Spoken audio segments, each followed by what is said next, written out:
Hello students, last video में हमने theorem 5 का प्रूफ देखा है और जो थ्योरम 6 है वो इजी है।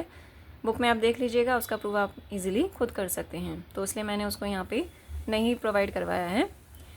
थ्योरम नंबर 7 है, any vector which undergoes a parallel displacement along a geodesic is inclined at a constant angle to the curve. हम यहाँ पर देखें कि कोई वेक्टर है जो जियोडेसिक के अलोंग पैरेलल डिस्प्लेसमेंट लेता है, वो कर्व के किसी कांस्टेंट एंगल पर झुका हुआ है, यानी जो एंगल है वो कैसा आना चाहिए, कांस्टेंट आना चाहिए।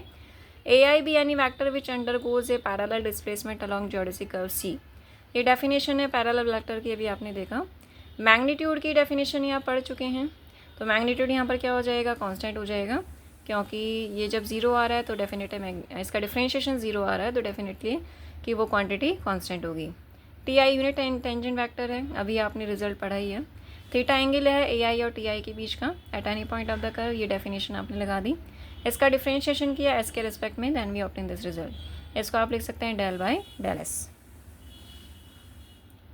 फिर इसमें ए आई का यू इंटू वी में लगाना है, अप्लाई करना है। एक बार टी आई का डिफरेंशिएशन होगा, एक बार ए आई का, तो इस तरह से हमने लिखूँ। अब चेन रूल लगाया है, del T I upon del X J D X J upon D S. ऐसे इसमें भी चेन रूल लगा के हम इसको इस तरह से अप्लाई करेंगे।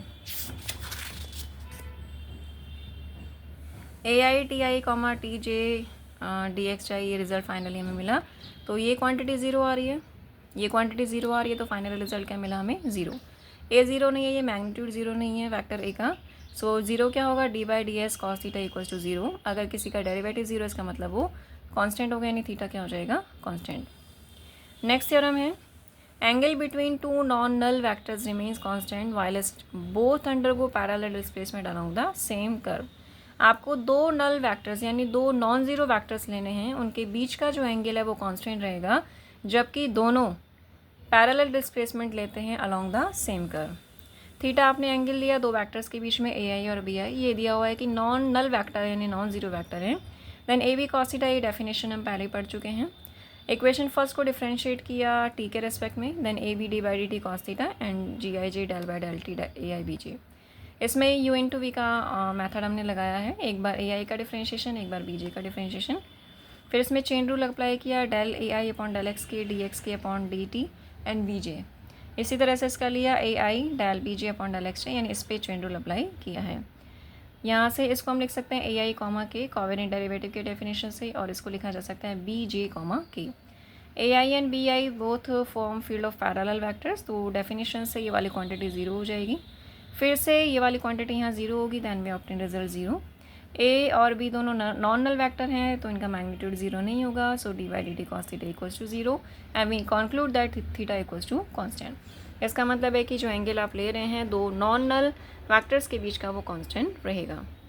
नेक्स्ट एग्जाम्पल है, show that in a V two form by the surface of a unit sphere whose metric, ये मैट्रिक आपको गिवन है।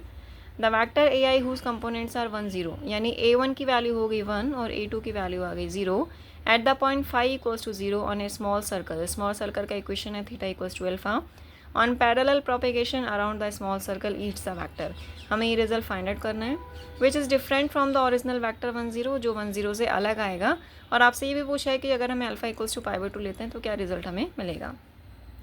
ये मैट्रिक आपको गिवन है, x1 दो वेरिएबल आपको नज़र आ रहे हैं, थीटा और phi. So definitely first variable हमने x1 थीटा से रिप्रेजेंट किया और दूसरा वेरिएबल लिया x2 equals to phi. D theta square का कॉफिशेंट है, जिसे आप g11 कहेंगे, और g22 it is the coefficient of D phi square, that is sine square theta. D theta into D phi का कोई टर्म नहीं है, so g12 equals to 0। Non vanishing Christoffel symbol आप कैलकुलेट कर सकते हैं। थीटा इक्वल्स टू अल्फा है, तो D by D theta equals to T आ जाएगा। तो यहाँ से differential equation for the parallel propagation on a contravariant vector A I along a curve, ये आप लिख चुके हैं। डिफरेंशियल इक्वेशन अभी आपने इस डेफिनेशन पढ़ी है। आई की जगह वन लेंगे, यानी जो हमें क्रिस्टोफर सिंगल सेकंड काइंड के मिले हैं, जो नॉन जीरो हैं, उसके अकॉर्डिंग हमें वैल्यू देनी है। आई इक्वल्स टू 1 लेंगे तो ये रिलेशन मिलेगा।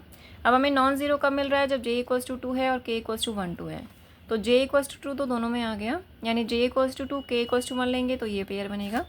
जे इक्वल्स टू 2 के इक्वल्स टू 2 लेंगे तो ये पेयर बनेगा। दोनों की वैल्यूज़ हमारे पास है, x2 फाई को रिप्रेजेंट कर रहा है, तो ये आ जाएगा, ये वाले वैल्यू 0 आ गई। थीटा इक्वल्स टू अल्फा है, थीटा इक्वल्स टू अल्फा मैंने सब्सटीट्यूट कर दिया, ये इक्वेशन मुझे मिला। अब इक्वेशन 5th में फिर से मैं आई की जगह यहाँ पर 2 ले रही हूँ, then we opting this relation. अब इसमें फिर से हमें जे और के लेना है, तो जे तो 2 आ जाएगा, के और 1 और 2, तो एक पेयर बनेगा जे इक्वल्स टू 2 के इक्वल्स टू 1 का, दूसरा पेयर मिलेगा जे इक्वल्स टू 2 के इक्वल्स टू 2 का। ठीक, x2 की जगह 5 आ जाएगा, बाकी ये Christoffel symbol of second kind last page पे आपने देखा ही है। Then we opting this result. Theta equals to alpha मैंने ले लिया। Now we have two equation 6 and 7 जिसको हमें कैलकुलेट करके a1 a2 के लिए एक्सप्रेशन बताना है। तो यहाँ से मैं इसको डिफ्रेंशिएट कर रही हूँ जिससे मुझे dA1/d5 का एक्सप्रेशन मिल जाए और उस वैल्यू को मैं यहाँ काम में ले सकूँ। तो मैंने इसको 5 के रिस्पेक्ट में डिफ्रेंशिएट किया, तो ये मिलता है d2a2/d5 square cot alpha and dA1/d5 equals to 0। अब dA1/d5 की वैल्यू मैं यहाँ सब्सटीट्यूट करूँगी। सब्सटीट्यूट करने के बाद मुझे रिजल्ट मिलेगा कॉट अल्फा, आप जानते हैं that is cos alpha upon sine alpha. Cos alpha cut जाएगा तो sine into sine, sine alpha cancel होगा तो cos into cos square alpha हो जाएगा। Now this is differential equation of second order with constant coefficient, क्योंकि यहाँ पे जो d2 और a2 के कोफिशिएंट है वो कांस्टेंट आ रहे हैं। इसको हमने इस फॉर्म में लिखा। ऑक्सिलरी इक्वेशन आप लेंगे, m की 2 वैल्यूज आएंगी, दोनों इमेजनरी आ रही हैं, तो CF लिखना आप जानते ही हैं, एक बार कॉस के साथ एक बार साइन के साथ। a और b यहाँ पे हमने कांस्टेंट लिए हैं। इक्वल में 0 आ रहा है तो पर्टिकुलर इंटीग्रल 0 आ जाएगा। जनरल सॉल्यूशन आप जानते हैं CF plus PI। Differential equation a2 में आ रही है तो ये a2 का सॉल्यूशन मिलेगा। अब a2 की वैल्यू मिल गई है तो आप इसको इक्वेशन 6 में लेंगे तो ये रिजल्ट हमें मिलता है। इसको 5 के रिस्पेक्ट में इंटीग्रेट किया जिससे हमें a1 की वैल्यू मिल जाए, तो sine alpha cos alpha as it is आएगा। इस टर्म का 5 के रिस्पेक्ट में डिफरेंशिएशन इंटीग्रेशन किया तो कॉस का इंटीग्रेशन हो जाएगा साइन 5 कॉस अल्फा, और 5 का जो कोफिशिएंट है कॉस अल्फा वो डिनोमिनेटर में आएगा। इसी तरह से इसका साइन का इंटीग्रेशन होगा माइनस कॉस, और जो ये टर्म है इसमें इसका जो कोफिशिएंट है दैट इज़ कॉस अल्फा। यहाँ से कॉस अल्फा कॉमन आके इसको कट करेगा तो a1 हमें मिल गया। a और b कांस्टेंट है। ये आपको दिया हुआ है 5 इक्वल्स टू 0, a1 की वैल्यू 1 है, a2 की इक्वल्स टू 0। जैसे कॉमा ब्रैकेट में दिया था ना 1,0, तो फर्स्ट वैल्यू a1 को रिप्रेजेंट कर रहा है, सेकंड वैल्यू a2 को रिप्रेजेंट कर रहा है। तो यहाँ से इक्वेशन 10 में a2 की जगह 0 और 5 की जगह 0 हम ले रहे हैं, क्योंकि 5 तो 0 है ही, a2 भी 0 आ रहा है, तो ये सब्सटीट्यूट करेंगे तो a की वैल्यू 0 आ जाएगी। नेक्स्ट 5 इक्वल्स टू 0 और a1 इक्वल्स टू 1 रखेंगे हम इक्वेशन 11 में, तो सब्सटीट्यूट करने के बाद हमें b की वैल्यू मिल जाएगी। इस a और b की वैल्यू को हम सब्सटीट्यूट कर देते हैं a1 के लिए, a1 के एक्सप्रेशन में यानी इक्वेशन 10 में।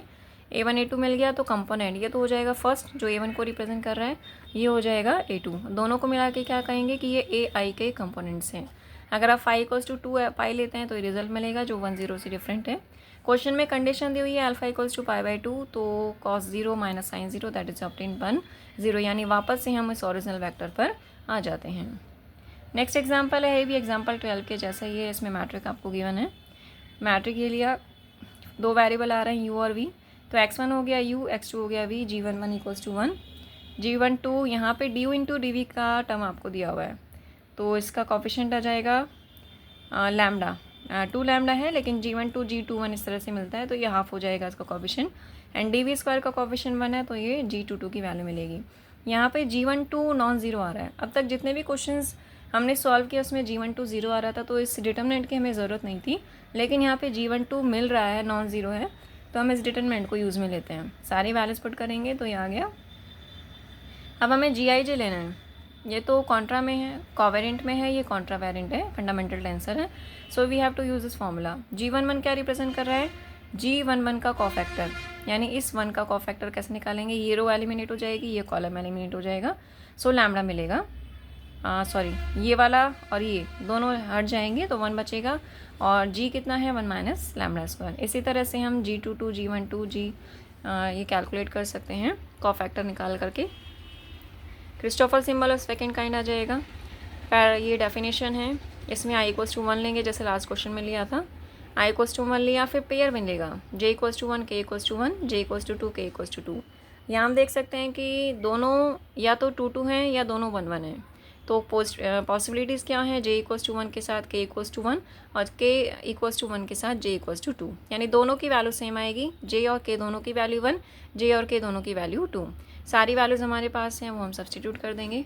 ऐसे ही दूसरा इक्वेशन हम इसी वे में निकाल सकते हैं। Tangent vectors to the curve u equals to constant R, यानी जो u equals to constant curve है उसका टेंजेंट वेक्टर आप इस तरह से लिखेंगे D X I upon D V. If A I equals to D X I upon D V tangent vector की फॉर्म में लिखा, then for I equals to one, I की जगह वन ले लिया मैंने, तो A one equals to D X one upon D V मिलेगा। एक्स वन कितना आ रहा है यहाँ पे यू, जो फर्स्ट वेरिएबल है वो यू है, D U upon D V equals to zero, क्योंकि यू कॉन्स्टेंट है तो उसका डिफ्रेंशिएशन जीरो। अब आई इक्वल्स टू टू लेंगे तो A two equals to D X two upon D V, X two क्या है सेकेंड वेरिएबल है, D V upon D V that is one. तो ये सारी जो वैल्यूज़ हैं वो हम सब्सटीट्यूट कर देंगे, यानी contravariant vector is 0 1 will form a field of parallel vector if it satisfy equation 6 and 7 which is possible provided this।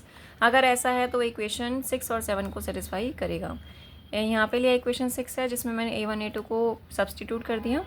Finally ये दो टर्म्स तो जीरो आ ही रहे हैं, ये नॉन जीरो आ रहा है। So 1/1 minus lambda square del lambda upon del V D X two upon D equals to zero. तो ये क्वांटिटीज तो नॉन जीरो आ रही हैं, तो जीरो क्या मिलेगा, D X two upon D T equals to zero. यानी अगर ये कंडीशन सेटिस्फाई हो रही है तो जो वैक्टर है 0 1 सॉरी, ये कॉन्ट्रावेरिएंट वैक्टर है 0 1, वो इक्वेशन 6 और 7 को जो कि फील्ड ऑफ पैरेलल वैक्टर्स की कंडीशन है उसको सेटिस्फाई करेगा। Hence the tangent vectors to the curve u equals to constant form a field of parallel vectors along the curve v equals to constant. यानी यहाँ से हमें क्या रिजल्ट मिल रहा है, D X two upon D T equals to zero से क्या रिजल्ट मिल रहा है, v इक्वल्स टू कांस्टेंट। और जो इनिशियली हमने कर्व लिया था जिसका टेंजेंट वैक्टर हमने कंसिडर किया that is u equals to constant, ये रिजल्ट हमें यहाँ पर प्रूव करना था। तो आपकी यूनिट 3 कंप्लीट हो गई है। नेक्स्ट वीडियो में हम यूनिट 4 स्टार्ट करेंगे।